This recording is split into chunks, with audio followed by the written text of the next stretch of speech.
ಹೂವಿನ ಹಡಗಲಿಯ ಎಸ್ಎಂಎನ್ ಫೌಂಡೇಶನ್ ಸಂಸ್ಥಾಪಕ ಅಧ್ಯಕ್ಷರಾದ ಶಿವರಾಜ್ ಅವರು ತಮ್ಮ 39ನೇ ಹುಟ್ಟುಹಬ್ಬವನ್ನು ಹೂವಿನ ಹಡಗಲಿಯಲ್ಲಿ ಅತ್ಯಂತ ಅರ್ಥಪೂರ್ಣ ಹಾಗೂ ಸರಳವಾಗಿ ಆಚರಿಸಿಕೊಂಡರು.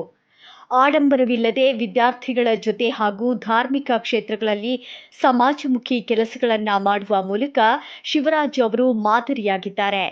ಜ್ಞಾನಗಂಗಾ ಪ್ರೌಢಶಾಲೆಯಲ್ಲಿ ಮಕ್ಕಳಿಗೆ ಪೆನ್ನು ಮತ್ತು ಪುಸ್ತಕಗಳನ್ನು ವಿತರಿಸುವ ಮೂಲಕ ತಮ್ಮ ಹುಟ್ಟುಹಬ್ಬದ ದಿನಕ್ಕೆ ಚಾಲನೆ ನೀಡಿದರು.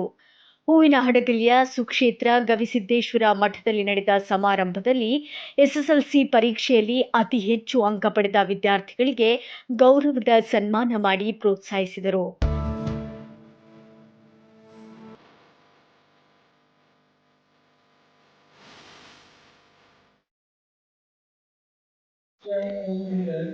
ಪ್ರತಿ ವರ್ಷ ವಿದ್ಯಾರ್ಥಿಗಳಿಗೆ ಹೊಸ ವರ್ಷ ಬಂತಂದ್ರೆ ಯಾವ ರೆಸಾರ್ಟ್ಗೂ ಹೋಗ್ಲಾರ್ದಂಗೆ, ಯಾವ ಪಾರ್ಟಿಗಳಿಗೂ ಹೋಗ್ಲಾರ್ದಂಗೆ ತುಂಬ ವರ್ಷದಿಂದ ಪ್ರತಿ ವರ್ಷ ಹೊಸ ವರ್ಷಕ್ಕೆ ಆಚರಿಸ್ತೀವಿ. ಅಜ್ಜರು ಈ ಸಲ ಹುಟ್ಟುಹಬ್ಬಕ್ಕೆ ಮಾತ್ರ ಈ ಸಲ ನಮಗೆ ಸಿಕ್ಕಿದ್ದಾರೆ. ಪ್ರತಿ ಸಲನೂ ಮಿಸ್ ಆಗ್ತಿದ್ರು ಅಜ್ಜರು. ಈ ಸಲ ನಮ್ಗೆ ಸಿಕ್ಕಿದ ಒಂದು ಭಾಗ್ಯ ಅನಿಸಿದೆ. ಬೆಳಗ್ಗೆ ಅವ್ರಿಗೆ ಫೋನ್ ಮಾಡಿದಾಗ ಬಂದು ಆಶೀರ್ವಾದ ತೊಗೊಂಡು ಹೋಗ್ಬೇಕಂತ ಅನ್ಕೊಂಡು ಹೋದಾಗ, ನೀವು ಯಾವಾಗ ನನ್ನ ಕೈ ಸಿಕ್ಕಿಲ್ಲಪ್ಪ, ಈ ಸಲ ನೀನು ಬಂದು ಇವತ್ತು ಪ್ರೋಗ್ರಾಮ್ ಮಾಡ್ಕೊಡ್ಬೇಕಂತ ಹೇಳಿದ್ರೆ ಭಾಳ ಖುಷಿ ಆಗಿದೆ.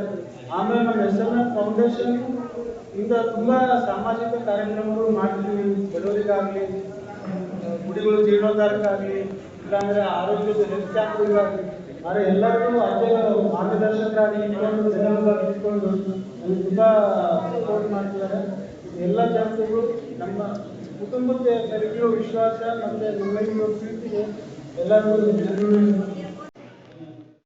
ಈ ಸಂದರ್ಭದಲ್ಲಿ ಡಾಕ್ಟರ್ ಹಿರಿಶಾಂತ ವೀರ ಮಹಾಸ್ವಾಮಿಗಳು ಹಾಗೂ ಇನ್ನೊಬ್ಬ ಪೂಜ್ಯರು ಶಿವರಾಜ್ ಅವರನ್ನ ಗೌರವಿಸಿ ಸಮಾಜಕ್ಕೆ ಅವರ ಕೊಡುಗೆಯನ್ನ ಶ್ಲಾಘಿಸಿ ಶುಭ ಹಾರೈಸಿದರು.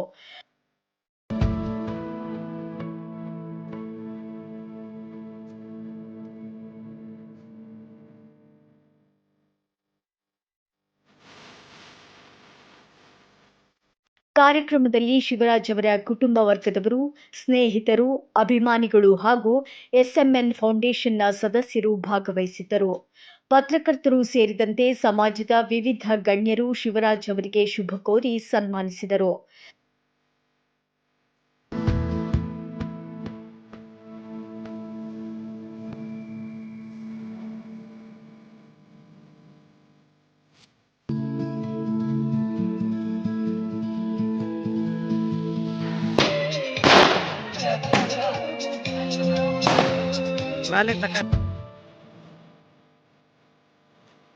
ಸಮಾಜದ ಏಳಿಗೆಗಾಗಿ ಶ್ರಮಿಸುತ್ತಿರುವ ಶಿವರಾಜ್ ಅವರ ಕಾರ್ಯಗಳು ಹೀಗೆಯೇ ಮುಂದುವರಿಯಲಿ ಎಂದು ಅಭಿಮಾನಿ ಬಳಗ ಹಾರೈಸಿತು. ಇದು ವಾಯ್ಸ್ ಆಫ್ ವಿಜಯನಗರ. ನಿಖರ ಸುದ್ದಿಗಳಿಗಾಗಿ ನೋಡ್ತಾ ಇರಿ ವಾಯ್ಸ್ ಆಫ್ ವಿಜಯನಗರ.